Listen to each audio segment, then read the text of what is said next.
This is going to be a bit of a strange video for this channel, but I have some really strong opinions about this topic, so I figured I'd share it with you guys. But I genuinely believe that people really need to stop buying ND filters. Let me explain. This video is not at all scripted. Honestly, I don't even have a loose outline. I just have some thoughts that I wanted to share with you guys, and I don't even want this to come across as like I'm bashing someone who's pro ND filters. That's totally fine. I'm just here to share my opinion, and hopefully it can help somebody out there. A little bit about me. I'm a visual effects artist by trade. I've been doing that for about 4.5 years, and these are some of the movies and TV shows I've worked on. Again, not the biggest movies in the world, but I feel like I've got a pretty exciting portfolio. So yeah, all day, every day, I look at footage shot on Reds and REs, so pretty much some of the biggest cameras in the world. And it's my job to make sure they look good for the big screen, right? And motion blur is a big part of that as well. So I totally get the need of ND filters, making sure your motion blur is correct, making sure you can open your lens as wide as possible. Like, I totally understand that. This is what I do for a living, and it's not lost on me how important that is.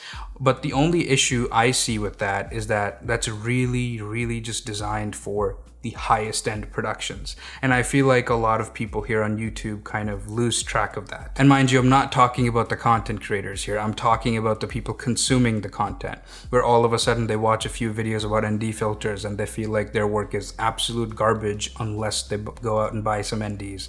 And that's just not true.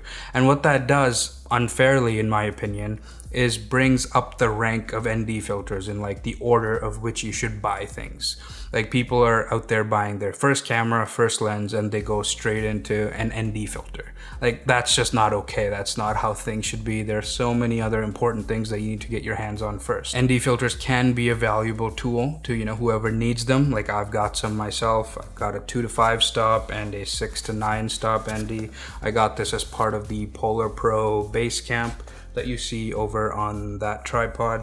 But honestly, I just take that matte box with me without any filters in it. I just feel like the matte box looks cool. And these filters, 99% of the time, they just stay home. I've had them for 1.5 years and I've used them on exactly one shoot.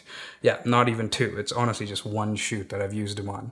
So like, I totally understand the value in it, but it's just a big hassle. And I feel like depending on what you're filming, you don't need them. When I'm not working as a visual effects artist, I am also filming weddings on the side. Again, this is all video we're talking about here. This has nothing to do with photography at all. I don't do photos, so I have no opinion of that at all. So in video, wedding videos, a lot of that stuff we're shooting in 4K 60 and just slow motion, slow moving details, smooth motion and whatnot. It's a lot of just emotion captured as slow as possible. That's at least my style, if you will, right? Slow, smooth, steady is kind of like the name of the game. So in stuff like that, there's hardly any motion blur to begin with. So if you are someone who's starting out in this field, in this industry, and you're putting your kit together, all of a sudden, if you feel like ND filters are really important, you might just leave out your lav mic and prioritize that $300-400 for an ND filter before. And there's just something wrong with that choice, right? Like, audio is a lot more important than getting the perfect motion blur.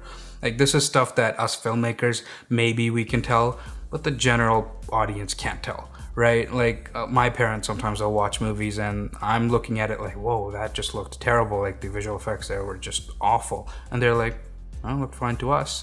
So it really, I feel like there's a disconnect when we watch a lot of content online. We feel like these things are necessary, like we cannot go without them. I think that can really kind of fog up our judgment and we can't really make proper decisions. I didn't buy ND filters for the first 7 years I did this professionally. I bought them last year, again, with the Polar Pro stuff, and I don't use them. They just sit on a shelf, honestly. It's basically a paperweight at this point. I spent a lot of money on these ND filters. I was like, it's time for me to take my work to the next level. And I used them on one project, and I couldn't tell the difference. So, and I do this for a living. Like, I literally do this for a living, and I couldn't tell the difference. Mind you, if you are shooting like action, sport, kickboxing or something like that, a lot of fast moving stuff, maybe it's a little bit more justified than what I do for a living, but you really need to sit down and have your priorities right and make sure you actually need the ND before you need something else. Just make sure you have the order of which to buy equipment in proper, and just don't go out buying NDs because that's what some YouTuber told you to, and that's what's going to take your footage to the next level. That's just simply not true. Honestly, take it from me, if you want to rent an ND filter for a project or two, do that. It'll be a lot cheaper and you can kind of make the judgment call for yourself. But I genuinely think ND filters, again, depending on what you do, they need to be really low down your priority. Like, buy a gimbal before you buy NDs. Buy a very good tripod before you buy NDs. Buy monitors, buy proper cables, a microphone, of course. I'm just looking at stuff around me right now. A couple extra lenses even. Like, there are so many other things that are going to drastically improve your footage before an ND filter comes in and provides any real value. Again, that's my opinion. Like I said, I do own NDs and I still don't use them. For the type of work I do, I find them redundant. Honestly, I want to crank my shutter when I'm at a wedding, just so I get rid of the motion blur, and in case I want to take a still from my video and print them out and give them to my couples in like a nice delivery package, I can do that. Like, that way I don't have to rely on a photographer to send me stuff. And I also do some, commercial gigs where I'm just filming interviews and stuff like that. Even I'm doing a talking head right now. I'm not using ND filters for any of that. So weddings isn't all I do. It's just a lot of the stuff we do in everyday life. It doesn't require proper 180-degree shutter for proper motion blur. Like right now, this is proper motion blur. So right now my shutter speed is perfect for the frame rate, so you're seeing proper motion blur. But I promise you, if I cranked it a little bit, you would not be able to tell. So again, have your priorities straight. ND filters really should not be that important to you that you buy them right after you buy your first camera or your first lens even. Like, move them down a little bit. I feel like you're not going to be missing out on much. And there's so many other things to prioritize. Honestly, some of my own friends say that they can totally tell, like if the shutter's not proper, if the frame rate's not proper, if it's 30 versus 24. And I've given them the challenge that on this very channel, I have about 70-ish videos up. 5 of them I shot in 30 frames a second. If you can go identify them, see if you can tell the difference. Everything else has been shot in 24, like you're looking at right now. This is 24 frames a second. But 5 videos on this channel I shot in 30. Nobody can tell. Like, honestly, not one person ever pointed out to me, like, dude, something was off about that video. Nobody could tell. And if you can go identify it, please be my guest, but I promise you, you cannot tell.